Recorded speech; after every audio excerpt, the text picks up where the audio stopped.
మహాపరిశుద్ధ పరమ పవిత్ర త్రియేక సర్వీస్ని పండుగని కొనియాడుతున్న మనం ఈ పరమ పవిత్రమైన దేవునికి ఉన్నటువంటి తండ్రి కుమార పరిశుద్ధాత్మ శక్తి వాళ్ళకున్నటువంటి విధేయతని మార్గంలో వాళ్ళు ఎలా పయనిస్తున్నారని సత్యాన్ని మనం తెలుసుకోబోతున్నాం. మొట్టమొదటిసారిగా తండ్రి కుమార పరిశుద్ధాత్మక దేవునికి ఉన్నటువంటి మొట్టమొదటి లక్షణం ఏంటంటే ప్రేమ. చూడండి, యోహాను 3వ అధ్యాయం మనిషి చదువు. యోహాను 3:15 3:16 యోహాను సువార్త 3వ అధ్యాయం 16వ వచనం. దేవుడు లోకముని ఎంతో ప్రేమించారు, కాగా తన అద్వితీయ కుమారునిగా పుట్టిన వారి యందు విశ్వాసముంచు ప్రతివాడుని నశింపగా నిత్య జీవం పొందినట్లు దేవుని స్తోత్రం. అది దేవుడు ఈ పితాపుత్ర పవిత్ర తండ్రి కుమారుడు ఉన్న లక్షణాన్ని మొదటగా ప్రేమ కలిగి, అలాగే మనం కూడా ఈ త్రియేక సర్వేశ్వరుని పండుగ రోజున ప్రతి ఒక్కరు కూడా ప్రేమ కలిగి జీవించాలి. దేవుని స్తోత్రం. హల్లెలూయా హల్లెలూయా. అలాగే మౌనిక ఆ దేవుని యొక్క వాక్యం చూస్తున్నాం. యోహాను 15వ అధ్యాయం 15:5లో 15వ అధ్యాయం 5వ వచనం. నేను ద్రాక్షవల్లిని, మీరు కొమ్మలు, ఎవడు నా యందు ఉండెనో నేను వాని యందు ఉందును, నేను ఎవరి యందు ఉందునో వాడు అధికముగా ఫలించు. దేవుని స్తోత్రం. కాబట్టి తీగ ద్రాక్షవల్లి ఉంటే కలిసి ఉన్నట్టుగానే అలాగే తండ్రి కుమారుని పరిశుద్ధాత్మకి ఐక్యత కలిగి, ఒకటి ప్రేమ కలిగి ఉన్నారు, రెండవది ఐక్యత కలిగి ఉన్నారు, మూడవది ఏంటంటే ఒబిడియన్స్ అంటే విధేయత మార్గం. ఇప్పుడు హెబ్రీ పత్రికలో మనం చూస్తున్నాం 5వ అధ్యాయం 8వ వచనంలో మనం చూసినట్లయితే సంజయ్ చదువు. హెబ్రీ పత్రిక 5:8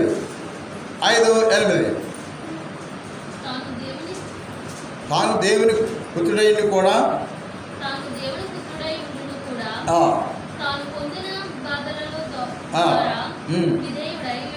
అది చాలా విధేయత నేర్చుకున్నాడు. కాబట్టి తండ్రికి కుమారుడికి విధేయత, తండ్రి కుమార పరిశుద్ధాత్మ విధేయత. అందుకని విధేయత కలిగి ఒకటి ప్రేమ కలిగి జీవించారు. అదే ప్రేమ మనకి ఆయన వ్యక్తపరిచాడు. రెండవది చెప్పండి గట్టిగా. రెండవది అంటే ఐక్యత కలిగి ఉన్నారు. మూడవ చూసినట్లయితే ఒబిడియన్స్ విధేయత. అందుకని ఆయన అంటున్నాడు, దేవుని యొక్క వాక్యంలో మనం చూస్తున్నాం విధేయతనటి ఆయన తన కుమారుడు చూపించేటప్పుడు తండ్రి చెప్పిందే విన్నాడు. ఒకసారి ఫిలిప్పీ పత్రిక 2వ అధ్యాయంలో మనం చూసినట్లయితే దేవుని వాక్యాన్ని మనం గమనించినట్లయితే ఫిలిప్పీ పత్రికలో మరి దేవుని వాక్యం చెప్తుంది 2:8లో 2:8లో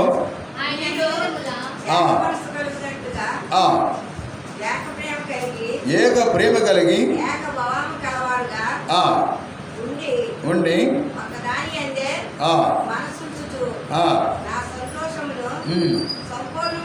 అది. కాబట్టి ఇక్కడ దేవునికి ఒకరికొకరు విధేయత. ఆయన చెప్పిన నా మాట అంతే. తండ్రి చెప్తే నేను అనాలి, కుమారుడు నాకు విధేయిస్తాడు. కుమారుడికి తండ్రికి ఎప్పుడు గొడవలు లేవు, పరిశుద్ధాత్మ దేవునికి గొడవలు లేవు. వాళ్ళలో ఉన్నటువంటి విధేయత అనేది వాళ్ళు ముందుకు సాగిపోయారు. దేవుని స్తోత్రం. హెబ్రీ పత్రికలో మనం చదివాం.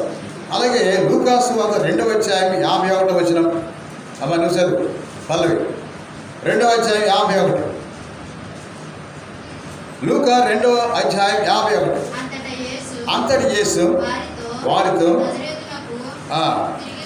తిరిగి వచ్చి తల్లిదండ్రులకు అది. కాబట్టి విధేయత నేర్చుకోవాలి. అందరూ నేర్చుకోవాల్సిన విధేయత. తల్లిదండ్రులకు విధేయించాడు, తండ్రికి విధేయించాడు యేసుప్రభు. అలాగే మనకి ఈ తండ్రి కుమార పరిశుద్ధాత్మ పితాపుత్ర పవిత్రాత్మ వాళ్ళకు గొప్పల కంటే ప్రేమ కలిగి జీవించడం, ఐక్యత కలిగించడం, విధేయత కలిగి ఉండటం. అలాగే ప్రణాళికలో ఆయన తండ్రి ఏదైతే చెప్పాడో అది చేయటమే. చూడు, మన యెషయా గ్రంథం 53వ అధ్యాయము ఆ పిల్ల చివరి ఉంది 53:10. యెషయా గ్రంథం 53వ అధ్యాయం 10. శ్రీవల్లి 53:10. యెషయా గ్రంథం 53:10. అతని నలగొట్టుటకు యెహోవాకు ఇష్టమాయను, వ్యాధి కలుగు చేశాను, అనకు తానే అపరాధ బలి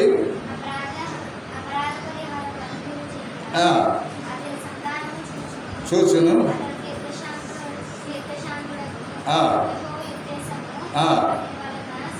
అది కాబట్టి యెహోవా ఉద్దేశం అంటే అతని వల్ల ప్రణాళిక సఫలమవును.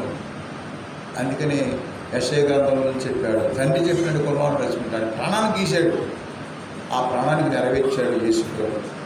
అందుకని ఆయనలో ఉన్నది బలమైన ఒకటి ప్రేమ కలిగి జీవించడం, ఐక్యతగా జీవించడం, విధేయించడం, అలాగే అన్నది చేయటమే. అందుకే అన్నాడు ప్రభు ప్రార్థనలో, తండ్రి నీ చిత్తం అయితే ఈ పాత నా నుండి తొలగించు, కానీ నీ చిత్తం కానీ నా చిత్తం కాదన్నాడు. నువ్వేం చెప్తే అది నేర్చుకుంటాను అన్నాడు. అలాగే ప్రణాళిక, నేను ఈ మానవం రక్షించడానికి నిన్ను శిలువ బలి చేయటానికి నేను సిద్ధపడుతున్నాను, అది బీ రెడీ అన్నాడు. అంతే, సిద్ధపడమన్నాడు. అలాగే యేసు ప్రభు అంగీకరించాడు. దేవుని స్తోత్రం, హల్లెలూయా. నా ప్రాణమా, నా అంతరంగమా, నాలో ఉన్న నా సమస్తమా, నా ప్రాణమా, నా అంతరంగమా, నాలో ఉన్న నా సమస్తమా, యెహోవా చేసిన ఉపకారములను దేనిని మరువక కొనియాడుమా. నా ప్రాణమా, నా అంతరంగమా, నాలో ఉన్న నా సమస్తం. దేవుని స్తోత్రం. తండ్రి ఏది చెప్పేది నడుచుకోవడమే, నెరవేర్చడం. ఎంత కష్టమైన, బాధ అయినా, శ్రమైనప్పుడు కూడా ఓకే అన్నాడు. తండ్రికి మాట ఇచ్చాడు కుమారుడు. యోహాను 19వ అధ్యాయం, యోహాను సువార్త 19వ అధ్యాయంలో మనకి 34వ వచనంలో మనకి చూస్తున్నాం. యోహాను 19:34 వచనంలో వెనకాల ఉంది ఆవిడ, ఎవరమ్మా? 19:34 ఆవిడే, ఆవిడే 19:34. అయితే ఆకోద అయితే సైనికులు ఒకడు ఆయన ప్రక్కని బెల్లెముతో పొడిచాను, వెంటనే రక్తం నీరు వచ్చాను. Praise Lord. అది చిత్తం, నీ ఇష్టమే అన్నాడు. ఆ శిలువ పైన నెరవేర్చాడు. మనం ఎన్ని కలిగి ఉన్నాము. తండ్రితో దేవుని బిడ్డలైతే, దేవుని విశ్వాసించేవాడు ఈ లక్షణాలు కలిగి ఉంటాం. ప్రేమ కలిగి ఉంటాం, ఐక్యత కలిగి ఉంటాం, విధేయిస్తాం. అలాగే అన్నదే నడుచుకోవటానికి, నెరవేర్చడానికి ఈ లక్షణాలు మనలో తండ్రి, కుమార, పరిశుద్ధాత్మ త్రియేక దేవుని ఆ పండుగ రోజున మనం నేర్చుకోవాల్సిన ఇవే. అందుకే నీ బలమైన మాటలు. నువ్వు ఆరాధనకి వెళ్తాంటే నేర్చుకోవాలి. ఆరాధనకి వెళ్తా తండ్రి ఏంటో, కుమారు ఏంటో, పరిశుద్ధాత్మ ఏంటో నువ్వు తెలుసుకోకపోతే నువ్వు ఎలాగా? ఆవిడ మంచి చక్కని భోజనం తయారు చేస్తుందనుకో, వంటకాలు, నీకు ఏ వాసన తెరుతలేదు. అలా ఎప్పుడు తిన్నారు, చాలా బాగుందా అంటే అబ్బా ఏమి తెలిసినట్టు. కారణం ఏంటి? ముక్కు ప్రాబ్లం.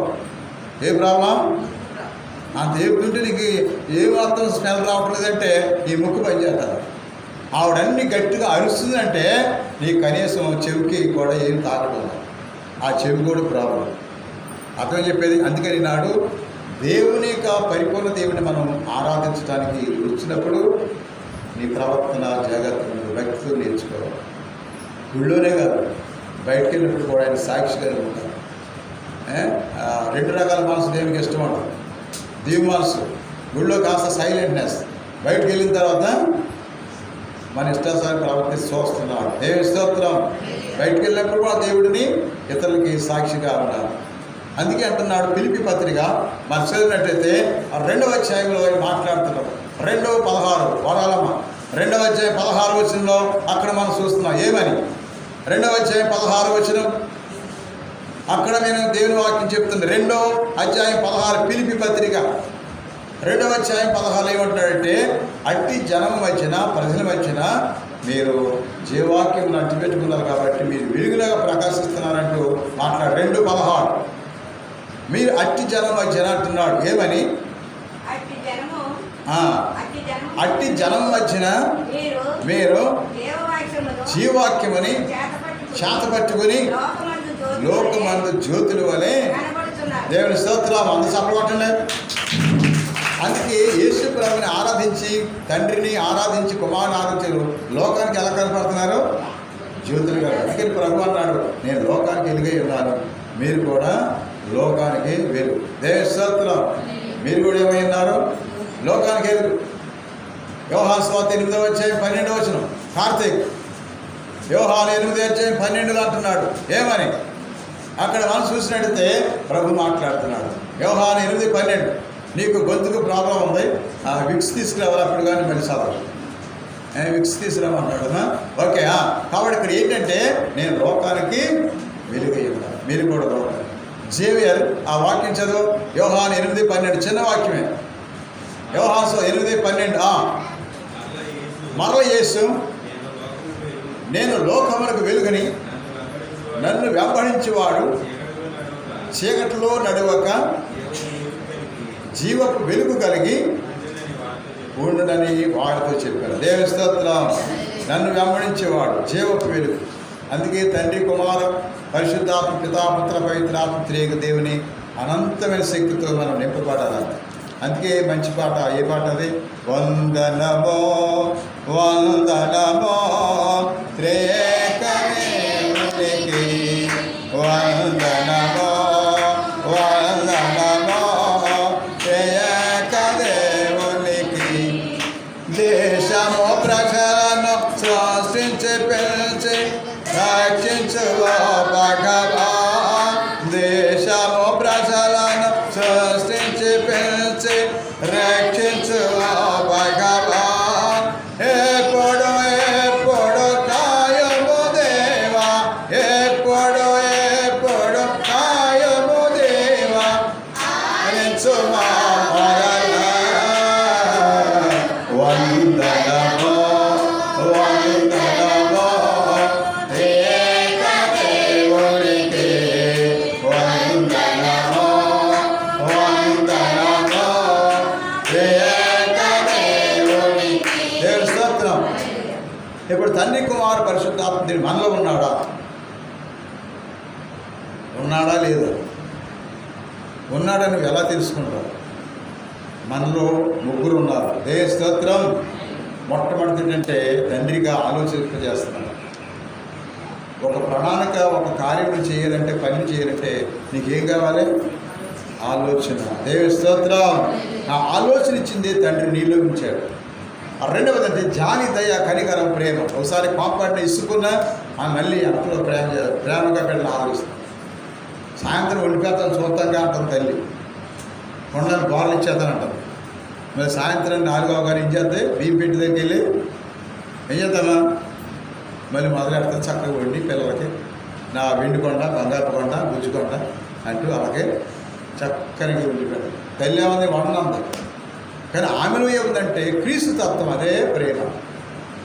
మనకున్నది తండ్రి ఒకటి ఆలోచింపజేస్తున్నాడు, రెండవది ప్రేమను జీవించేలా చేస్తున్నాడు, మూడవది చెల్లింపజేస్తున్నాడు, మాట్లాడటానికి శక్తినిస్తున్నాడు, పనిచేయటానికి హోలీ స్పిరిట్ పరిశుద్ధాత్మ దేవుడు నీకు తోడుగా ఉన్నాడు. అందుకే మనం ఎలాగున్నామో మన బలహీనులమే, కానీ పరిశుద్ధాత్మ దేవుడిని సహాయపడుతున్నాడు అన్నారు పరిశుద్ధ పౌలు. రోమా 8వ అధ్యాయంలో రోమా 8:26 నుంచి మాట్లాడుతున్నారు. మనం బలహీనులమే, ఏం తెలవదు, కానీ ఆ దేవుని యొక్క శక్తితో నింపబడుతున్నాం, నడిపించబడుతున్నామని. రోమా 8:26 నుండి అటులనే ఆత్మయు మన బలహీనతలని చూసి సహాయం చేయుచున్నాడు. ఏదైనగా మనము యుక్తముగా ఎలాగూ ప్రార్థించవలెనో మనకు తెలియదు, కానీ ఉచ్చరింప సఖ్యము కానీ మూలుగుల ద్వారా ఆ ఆత్మే తానే మనకి మన పక్షముగా విజ్ఞాపన చేస్తాను. దేవుని స్తోత్రం. నువ్వు తినేసి పడుకున్నా, ప్రార్థన మరిచిపోయినా ఆ తండ్రి పంపించిన ఆత్మ నీళ్ళు కూడా నడిపిస్తుంది. నువ్వు ప్రతిరోజు ప్రార్థన చేస్తావు, 3 రోజులు ప్రార్థన చేస్తావు, మానేశావు. ఎందుకని? ఆ రోజు మంచి చేప, మాంసం, చక్కని భోజనం తింది, ప్రార్థన. ఎప్పుడు ప్రార్థన చేస్తారు తెలుసా? అప్పుడాలు, పప్పుచారు, చింతపొడి చారు ఉంటే ప్రార్థన బాగా చేస్తారు. మంచి తొగ ఉడుకుతుంటే ప్రార్థన లేదు. అవే ప్రార్థన చేద్దామంటే ప్రార్థన లేదు. తొగ అంటే ప్రార్థన చేస్తావా? మమ్మీ డాడీ ఏం చేస్తున్నాడు? ఏం చూడంటే ఈరోజు పప్పడాలు, పప్పుచారు, చింతపొడి చారు వేస్తాను, లేదా పచ్చిపూలు చేస్తాను. ఏం చేస్తుందా? ఇంకా ప్రార్థన మీద కూడా ఉండదు. ఉంటుందా? ఉంటుంది. ఎందుకంటే పచ్చిపులుసు కాబట్టి. అలాగే ఆ విధంగా మన బ్రెయిన్ ఎదగకూడదు. ఎప్పుడు ప్రార్థనే. ఎన్ని విధాలుగా మనకి ఎదురున్నప్పుడు కూడా ప్రార్థనకి నువ్వు ప్రాముఖ్యత ఇవ్వాలి. అందుకనే ఆ తండ్రి, కుమార, పరిశుద్ధ పితాపుత్ర పవిత్రాత్మ త్రియేక దేవునికి ఈ పండుగ రోజున ఆ దేవునికి ఉన్నటువంటి లక్షణాలు, దేవునికి ఉన్నటువంటి తత్వాలు మనం ధ్యానం చేసుకుంటూ దేవుని బిడ్డలకు అనుదినం కూడా ప్రతిరోజు నా తండ్రి నాకు మేలు చేశాడు, కుమారుడు నాకు మేలు చేశాడు, పరిశుద్ధ నన్ను నా కుటుంబం నడిపిస్తాను అనుకుంటే దేవుడికి ఎన్నో దీవులు ఇస్తాడు. ఆయన తలంపు లేకపోతే మనకి బ్రతుకుతున్నాం, మన ఆలోచనతో ఉన్నాం, మనకు చాలా తెలివి ఉంది, మనకు జ్ఞానం ఉంది, అబ్బో ఏదైనా జీకోగలం, ఎన్ని ఎదుర్కో అనుకుంటే నీవు చూసినట్టు పప్పులు కాలేసాడు అన్నా. దేంట్లో అదే పప్పులు కాలేసి ఎలా ఉంటుంది తెలుసా? అంత. అలాగే దేవుడు కాలానికి ఏ మనిషిని బ్రతకవాలి. ఆ దేవుడిని ఎప్పుడు స్మరించుకోవడానికి దేవుడు ఒక రోజు ఇచ్చాడు, అది ఆదివారం. 6 రోజులు ఇస్తా కష్టపడతాం. ఒక రోజు మాకు నీది కాదు, వెళ్ళేవా ఉంది అక్కడ. అందుకని ఆ దేవుడు లెక్క చేయడం ప్రయత్నం. ఆదివారం అంటే ఆయన రోజు. నువ్వు ఏ పని చేయడానికి ఇష్టం లేదు. బైబిల్ ధర్మశాస్త్రం చేస్తూ ముగిస్తాను. నిర్గమకాండం 20వ అధ్యాయంలో మనం చూసినట్టయితే 8వ వచనంలో హెచ్చరిక చేస్తున్నాడు. నిర్గమకాండం 20వ అధ్యాయం 8వ వచనంలో ఆ విశ్రాంతి దినం గుర్తించుకో, దాన్ని పవిత్రం చేయడు. 6 రోజుల పాటు మీ పనులన్నా చేసుకోనవలెను. 7వ రోజు మాత్రం మీ దేవుడిని యాభైకి పవిత్రమైన విశ్రాంతి దినం. ఆ రోజు మీరు, మీ కుమారులు, కుమార్తెలు, పనివారు కానీ, జంతువులు, పరదేశులు కానీ ఏ పని చేయకూడదు. 6 రోజుల్లో ఆకాశముని, భూమిని, సముద్రముని రచించారు. ఆయన 7 రోజులు విశ్రమించాడు. చప్పలు పట్టండి. కాబట్టి 7వ రోజు ఎందుకంటే ఆయన ఆరాధించడానికి, 7వ రోజుకి ఆయన దీవులు పొందడానికి, 7వ రోజు మీ బాడీ సిస్టమ్కి ఏది కాస్త రెస్ట్ తీసుకోవడానికి. ఈ బాడీకి రెస్ట్ లేకపోతే, విశ్రాంతి లేకపోతే ఈ బాడీ రకరకాలుగా మన మాట అందేక ఆయన కంట్రోల్ తప్పింది. అందుకని 7వ రోజు మంచి రోజుగా ఆయన ఆరాధించుకుని శక్తి పొందడానికి, మళ్ళా రీఛార్జ్ అవ్వడానికి. ఆ రీఛార్జ్ అది సెలవులుతుందా? నువ్వు ఎంత కొట్టినా, టప్ కొట్టినా కానీ ఒక్క మాట కూడా నీ అదురికి, నీ మాటకి, దెబ్బకి దాని లెక్క రీఛార్జ్ చేసుకుంటే మళ్ళీ అది. అలాగని ఆ పెట్రోల్ బంక్ దగ్గర వాహనం వెళ్తే కానీ, ఆ పెట్రోల్ కొడితే కానీ అది ముందుకు సాగదు. అలా మన జీవితానికి కూడా ఈ దేవునికి శక్తి, ఈ వాక్య శక్తి అంత అవసరం. అటువంటి శక్తితో ముందుకు జీవించడానికి ఆ శక్తి దయచేయమని, ఆ త్రియేక దేవుని, ఆ గొప్ప దేవుడు మనల్ని అందరూ దీవించి కాపాడమని మనసారి వేడుకుందాం. ప్రభు దేవుడి వాక్యం దీవించునుగాక. పితా పుత్ర పవిత్రాత్మ నామమున.